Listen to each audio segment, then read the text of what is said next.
Baby Sufu, una matatizo gani? Mbona unalia? Hapana mwalimu, ila kichwa tu ndio kilikuwa inaniuma sana. Kichwa kinakuuma? Ndio kinakufanya ulie? Ndio mwalimu, nahisi maumivu makali sana. Pole sana.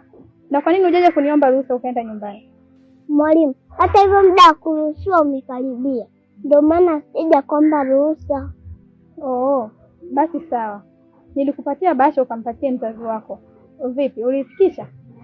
Ndio, ila sio baba aliyochukua, ni mama. Alipokea mama yako? Ndio. Oh, sawa. Naomba ukienda nyumbani ufike umwambie babako namhitaji Jumatatu hapa shuleni haraka iwezekanavyo. Sawa? Sawa. Hata hivyo amebaki masaa machache sana.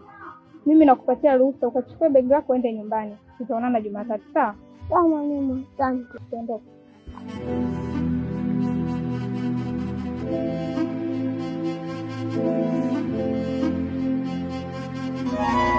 Baba, pesa ina nguvu, imemaliza utu, hilo nimejua.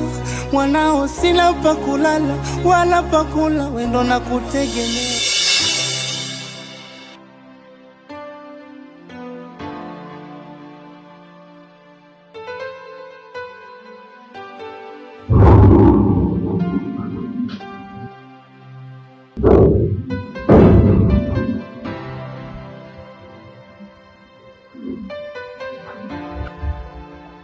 Shikamoo baba.